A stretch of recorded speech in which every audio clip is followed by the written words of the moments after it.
Before we get started, just want to give a shout out to my affiliate Constant Contact. If you have any kind of online business, you know how important it is to keep your customers close to you. And if you don't have an email list, then you can't do that. It's just not as easy to do it on your own. So if you go through my affiliate link, meganbrame.com/constant contact, you can have a free trial of all of Constant Contact's goodies. They'll help you with automation, onboarding, marketing, all of that stuff. And you know the holiday season, oh my God, am I really saying this? The holiday season is already right around the corner. We have to start thinking about Q4. And this is the time. I would definitely recommend giving them a shot. Even if you don't use them, get some kind of email service going. But if you go through my affiliate link, meganbrame.com/constant contact, you'll have all the tools you need to set up an effective email marketing campaign. And it's free. Give it a shot. Use their free trial. I think you're going to love it. All right, let's get started.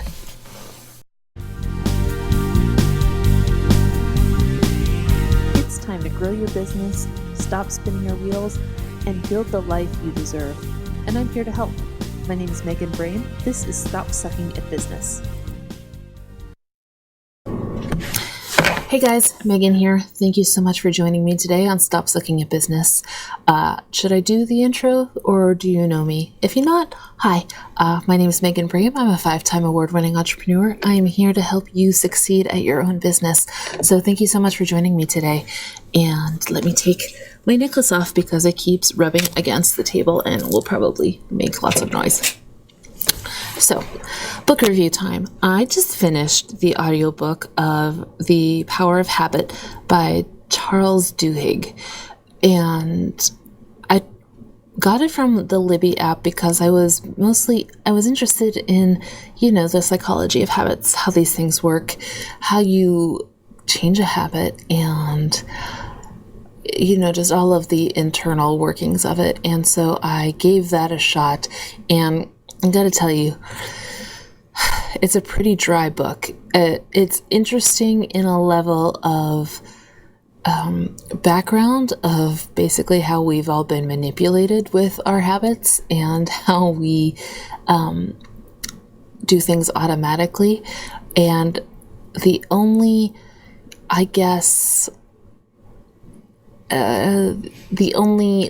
practical information about, okay, here are the steps 1, 2, 3 of how to change your habits were on the last half hour of the book. And it's a 10-hour audiobook. So it was kind of like, oh, this is like homework. I mean, it's interesting on a level of, background information. And if you're into the psychology workings of habits, then it's probably a good read for you. But if you're looking for okay, I want to lose weight and I can't stop binge eating, how do I change it? Then I would say this audiobook is probably not worth your time.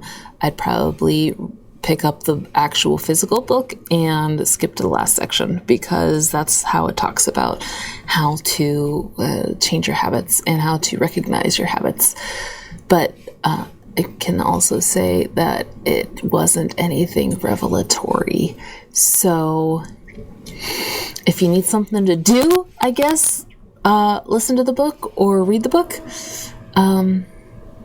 But I don't think it should be something that's burning against, sorry, I got shiny object about my light above me in my video it just flickered because the sump pump went on. Anyways, shiny object syndrome, squirrel, done. So this is a perfect segue into what I want to talk about today. You are probably thinking about Q4 and stressing. Because I am stressing. I think about Q4 a lot on many different levels, not just my business, but mostly how am I going to help you guys through it? I know that Q4 can be kind of cuckoo. So I want to take a minute, if I may, and tell you that whatever you're doing already is awesome. So many of us have this feeling of we need it to be perfect. We can't look like we half-assed something. We can't look like we're stressed. We can't look like we don't have our makeup on. We can't look incomplete. We have to, especially on Instagram, right? All of our businesses have to be billion-dollar success machines, and we all have to be around, hanging out, and just having this carefree, gorgeous life where it's not fair. It's not a fair standard to hold ourselves up against. And I wonder if while you're working on your business and your business plan for the next quarter, are you able to kind of tell yourself, I'm good, I'm doing well, I'm doing enough? Or are you thinking, it's not enough, it's never enough? Can I tell you, I feel that way all the time. I feel like no matter what I'm doing, I need to be doing it better, stronger, faster, cheaper, harder, whatever. And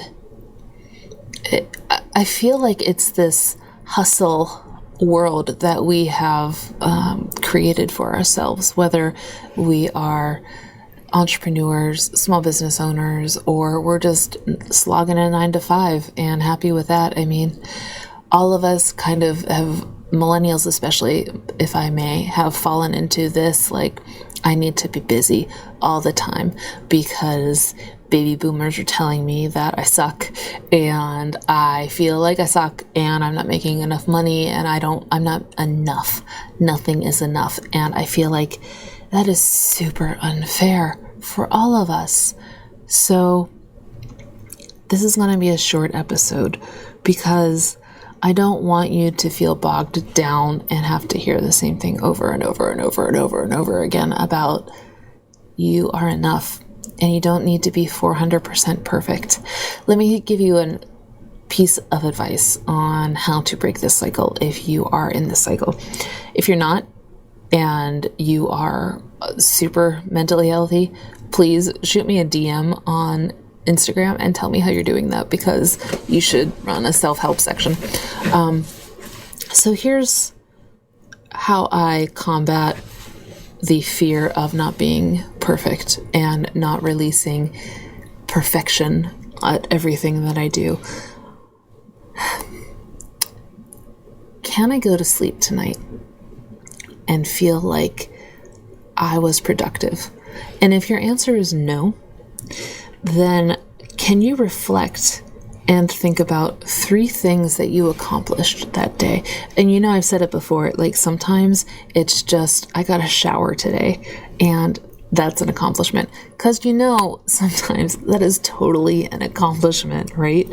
So if you've accomplished 3 things during the day, you've gotten a shower, you've written a blog post, you've brainstormed products, you've researched an ingredient, you've picked out stock photos for social media, whatever.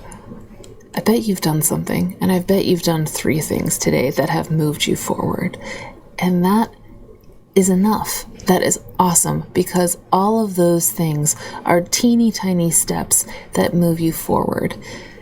Every journey is teeny tiny steps, right? And every summit of a mountain starts with teeny tiny steps. So I want you to go, whenever you're having a freak out, that you're not perfect, that you're not done, that nothing is right, just think about the teeny tiny steps and think about how it's worked out for you, because I bet you're going to see how far you've come and how much you've done. And even if that means it's not perfect, it is so much further than it would have been if you stuck to, I can only do perfect. Because if you can only do perfect, you'll never get anything done. How's that for thinking? Can you do that for me this week? Just take some time, think about your accomplishments and how far you've come, and stop trying to be perfect, because it's unattainable. And I don't mean that as a bummer. I mean quite the opposite, that just get that out of your brain space and think about how awesome you are and how much further you are than you were 2 months ago, 2 weeks ago, 2 hours ago. Every little step moves you forward, and every little step is a perfection in itself, right? So that's just my thought for you in my brains. I hope you have a fantastic week. I will talk to you next week.